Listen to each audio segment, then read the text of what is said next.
역대하 1장 1절에서 마지막 17절까지 말씀 한 절씩 교독합니다.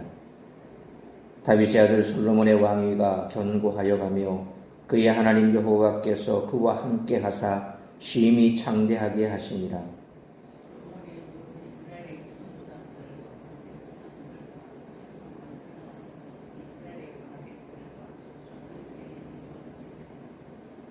솔로몬이 온 회중과 함께 기브온 산당으로 갔으니 하나님의 회막 곧 여호와의 종 모세가 광야에서 지은 것이 거기에 있음이라.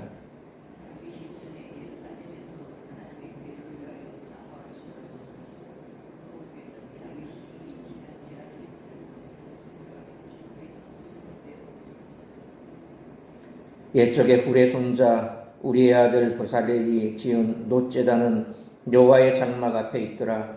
솔로몬이 회중과 더불어 나아가서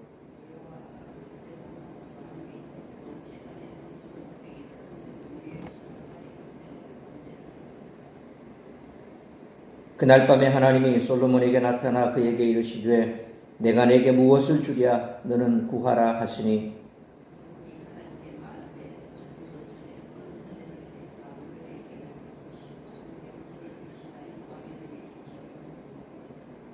여호와 하나님이여 원하건대 주는 내 아버지 다윗에게 허락하신 것을 이제 굳게 하옵소서. 주께서 나를 땅의 티끌같이 많은 백성의 왕으로 삼으셨사오니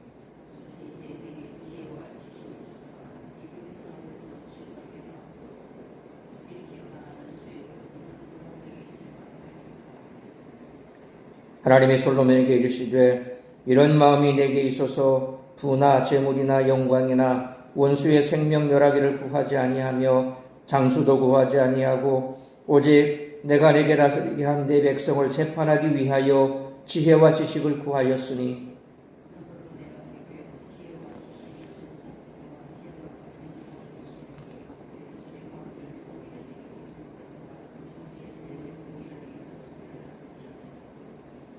이에 솔로몬이 기브온 산당 회막 앞에서부터 예루살렘으로 돌아와서 이스라엘을 다스렸더라.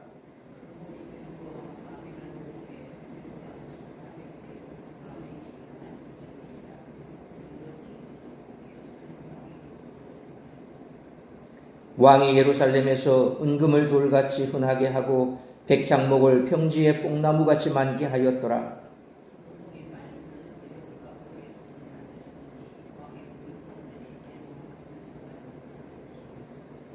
17절 같이 읽습니다. 애굽에서 사들인 병거는 한 대에 은 600세겔이요 말은 150세겔이라. 이와 같이 헷사람들의 모든 왕들과 아람 왕들을 위하여 그들의 손으로 되팔기도 하였더라. 아멘. 솔로몬의 통치는 1장부터 9장에 걸쳐 기록되어 있습니다. 1장은 기브온 산당에서의 봉헌 기도로 솔로몬 통치의 서론에 해당합니다. 2장 1절부터 5장 1절은 성전에 관한 내용이고 5장 2절부터 7장 22절까지는 성전 봉헌에 관한 내용으로 성전 건축이 솔로몬 왕의 통치에 얼마나 중요하게 다뤄지는지를 알 수 있습니다. 성전 건축과 봉헌에 관한 내용이 중심에 자리할 뿐 아니라 솔로몬 통치에 관한 소설의 3분의 2에 해당하는 분량을 차지합니다. 역대기가 성전 중심의 역사를 소설하고 있다는 것을 확연하게 보여줍니다. 솔로몬이 왕위가 견고해진 이유는 하나님이 그와 함께 하셨기 때문입니다. 그래서 솔로몬이 왕으로 등극해서 가장 먼저 행한 일은 온 회중과 함께 하나님을 예배한 것입니다. 하나님이 솔로몬에게 나타나 수원을 들어주겠다고 하시자 그는 백성들을 재판하기 위한 지혜를 청했습니다. 역대기에서 그 지혜는 성전을 건축하는 일에 가장 먼저 사용됩니다. 이것은 백성들을 올바르게 재판하기 위해서는 자신이 먼저 예배의 본을 보여야 한다는 역대기의 신학을 드러냅니다. 솔로몬에게 주어진 지혜와 부귀는 하나님을 예배하는 일에 비롯된 것이지 그 반대가 아닙니다. 하나님께로부터 모든 것이 주어집니다. 한편 역대기에서 솔로몬이 누리는 영화의 중심에는 성전이 자리합니다. 다른 일들은 하나님을 예배하는 것에 비하면 주변부에 속합니다. 그러므로 역대기가 세상의 가치관, 지혜나 또 부귀, 경제력, 또 병거와 말, 군사력 이와 같은 것들이 하나님을 대체하거나 하나님을 예배하는 인간의 본분보다 앞설 수 없다는 것을 보여준다는 사실을 항상 기억하고 예배를 가장 소중히 여기는 우리 모두가 되시기를 축원합니다. 솔로몬은 어마어마한 부와 영예를 누렸던 왕입니다. 그런데 솔로몬이 단지 태평성대의 왕이었기 때문에 그랬다고 생각한다면 하나만 알고 둘은 모르는 것입니다. 역대기 저자는 솔로몬의 통치 초기에 있었던 일을 기록하며 어떻게 그가 그토록 놀라운 영광을 누릴 수 있었는지를 설명합니다. 따라서 이와 같은 오늘 본문의 말씀을 통해서 우리들이 깨달아야 할 것은 첫째로 1절로 6절 말씀처럼 성도는 항상 하나님께 묻고 순종해야 한다는 것입니다. 솔로몬은 다윗에게 주어진 언약을 전수받았습니다. 1절 말씀처럼 하나님이 함께 하시고 창대하게 하셨다, 강하게 하셨다라는 것은 역대상 11장 9절에 만군의 여호와께서 함께 계시니 다윗이 점점 강성하여 가니라 라는 말씀처럼 다윗에게서도 발견할 수 있는 표현입니다. 그런데 솔로몬이 단지 다윗의 아들이었기에 언약을 전수받았던 것은 아닙니다. 2절로 3절 상반절 말씀처럼 솔로몬은 신하와 온 회중과 함께 기브온 산당으로 갔습니다. 역대상 13장 3절에 우리가 우리 하나님의 교회를 우리에게로 옮겨오자 사울 때에는 우리가 교회 앞에서 묻지 아니하였으니라 하매라는 말씀처럼 다윗은 여호와께 묻기 위해 언약궤를 예루살렘으로 옮겨왔는데 3절 하반절로 5절 상반절 말씀처럼 회막과 나머지 기구는 기브온 산당에 남아 있었습니다. 그래서 6절 말씀처럼 솔로몬은 하나님께 제사를 드리려고 제단이 남아있던 기브온으로 찾아갔던 것입니다. 한편 5절 하반절에 솔로몬이 회중과 더불어 나아가서에서 나아갔다에 해당되는 히브리어 라다쉬라고 하는 말은 문의하다, 질문하다라는 뜻입니다. 다윗은 언약궤 앞에서, 솔로몬은 놋제단 앞에서 하나님께 묻는 것으로 통치를 시작합니다. 이처럼 솔로몬은 단지 다윗의 아들이어서가 아니라 다윗의 믿음을 따라 하나님께 묻고 순종했기에 그 힘과 번영을 누릴 수 있었던 것입니다.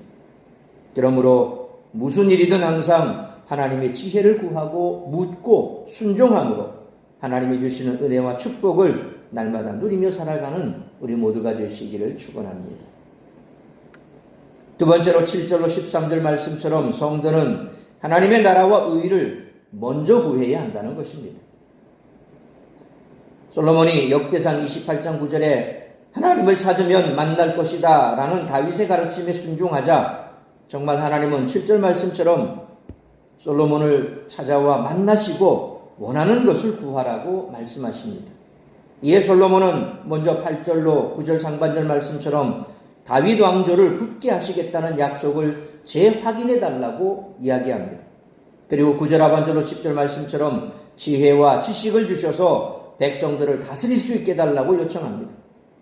솔로몬은 자기의 유익은 전혀 구하지 않았고 철저히 하나님이 다윗을 통해 세우신 이스라엘이 견고하게 세워질 것을 구했습니다. 하나님은 그러한 솔로몬에게 11절로 13절 말씀처럼 부와 재물과 영광까지 부어주셨고 그의 간구대로 이스라엘을 잘 다스릴 수 있게 해주셨습니다. 하나님이 약속하신 말씀에 근거해서 그 뜻이 이루어지기를 구하는 자에게는 하나님은 다른 모든 것까지 채우십니다. 그러므로 마태복음 6장 33절에 그런즉 너희는 먼저 그의 나라와 그의 의를 구하라. 그리하면 이 모든 것을 너희에게 더하시리라는 말씀에 복을 받았던 솔로몬처럼 그의 나라와 의를 먼저 구하는 우리 모두가 되시기를 축원합니다. 세 번째로 14절로 마지막 17절 말씀처럼 성도는 세상에 선한 영향력을 끼칠 수 있어야 한다는 것입니다. 역대기 저자는 솔로몬이 다윗에게 주어진 언약에서 떠나지 않았기에 엄청난 번영을 누리게 되었다고 기록합니다.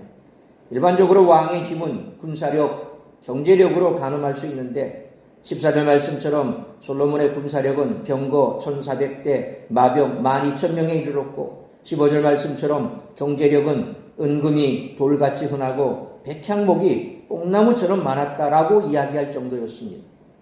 특히 역대기 저자는 16절로 17절 말씀처럼 솔로몬이 여러 나라와의 교역을 통해 부유하게 되었다는 사실을 강조합니다. 이는 하나님의 나라 이스라엘이 이방 나라들에게 영향을 미치게 되었음을 보여주는 부분입니다.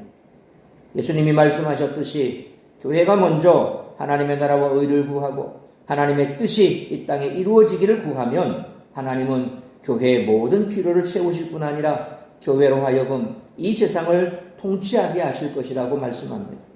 그러므로 우리 사랑샘 교회가 지역과 열방을 섬기는 교회로 하나님의 기쁨이 되는 교회가 되기를 한 마음으로 기도하며 헌신하는 우리 모두가 되시기를 축원합니다. 사랑하는 성도 여러분, 우리는 세상적인 번영을 갈구하는 자들이 아닙니다. 그러나 우리가 예수 그리스도께서 십자가의 피로 맺으신 언약을 붙잡으면 하나님이 우리의 모든 필요를 채우시며 하늘에 속한 신령한 복을 부어주실 것을 믿습니다. 그러므로 무슨 일이든 항상 하나님의 지혜를 구하고 묻고 순종하며 그의 나라와 의를 먼저 구함으로 지역과 열방을 섬기는 교회로 하나님의 기쁨이 되는 교회로 세워질 뿐만 아니라 하나님이 주시는 은혜와 축복을 날마다 누리며 살아가는 우리 모두가 되시기를 주님의 이름으로 축원합니다. 기도하겠습니다. 거룩하신 아버지 하나님, 은혜와 사랑을 감사합니다. 오늘도 이 새벽을 깨워 말씀으로 예배로 하루를 시작하게 하시니 감사합니다. 오늘 주신 말씀처럼 언제나 우리가 이 땅 가운데 살아가며 하나님께 묻고 순종하는 삶을 살아야 할 줄 믿습니다. 우리가 아무리 세상 가운데 우리가 가지고 있는 지식이 있고 학식이 있고 또 배경이 있어서 세상을 호령할 만한 그런 위치에 있다 할지라도 하나님께서 우리에게 지혜를 주시지 않으면 또 우리가 하나님을 의지하지 않으면 그 모든 것은 다 헛사이고 또한 하나님의 뜻을 이룰 수가 없다는 사실을 다시 한번 가슴에 새길 수 있기를 원합니다. 무슨 일을 하든 어떤 일을 하든 어떤 상황에서 하나님께 지혜를 구하고 묻고 순종하는 삶을 살아가는 것이 가장 중요한 우리의 본분인 줄 믿습니다. 이처럼 우리가 하나님께 지혜를 구하고 하나님께 묻고 순종하며 나아갈 때에 분명 우리의 삶을 하나님께서 인도하실 것을 믿습니다. 그럴 때에 우리가 하나님께서 주신 이 귀한 사명 감당할 때 먼저 그의 나라와 의를 구하는 삶을 살아야 할 것입니다. 내게 필요한 것을 구하는 것도 중요하지만 그보다 그의 나라와 의를 구하는 것이 가장 중요한 우선순위라고 말씀하셨습니다. 그럴 때에 하나님께서는 우리의 필요를 채워주시고 우리의 모든 것을 더해주시겠다고 약속하셨습니다. 우리 사랑샘 교회가 세상 가운데 이처럼 세상에 귀한 교회로 세워지길 원하며 또 지역을 섬기고 열방을 섬기는 교회로서 하나님의 기쁨이 되는 교회로 세워지길 소망하는 그러한 성도들로 가득 차고 넘침으로 교회를 통해서 세상에 복음이 증거되고 또 죽어가는 영혼들이 주께로 돌아오고 또 그들이 훈련을 받고 세상 가운데 나아가 선한 영향력 끼치는 그런 성도로 살아가며 선순환이 이루어지는 그러한 교회로 세워질 수 있도록 은혜를 베풀어 주시기를 원합니다. 교회가 세상 속에 존재하는 이유가 무엇인지를 깨닫고 교회가 교회로서의 사명을 잘 감당하고 성도가 성도로서의 사명을 잘 감당하고 그래서 교회 안의 모든 성도들이 세상 속에서 하나님이 기쁨이 되고 또한 열방 가운데 빛이 되는 그러한 교회, 그러한 성도로 살아갈 수 있도록 은혜를 베풀어 주옵소서. 그럴 때에 우리의 삶은 더욱더 튼튼해지고 우리의 필요는 채워질 것이며 우리를 통하여 하나님 영광 받아주실 줄로 믿습니다. 오늘 이 한날도 나를 통하여 이루고자 하는 하나님의 뜻을 이루어드림에 부족함이 없는 우리 모든 성도들이 되게 하여 주옵시고 무엇보다도 이 나라 이 민족을 불쌍히 여겨주시고 혼란스러운 정국이 하루속히 안정을 되찾고 다시금 나라가 이뤄서 세상 가운데 주님께서 주신 그 사명 잘 감당하는 그러한 아름다운 민주주의 국가를 세워나갈 수 있도록 축복하여 주시옵소서. 이 모든 말씀 우리 주 예수 그리스도의 이름으로 기도하옵나이다. 아멘.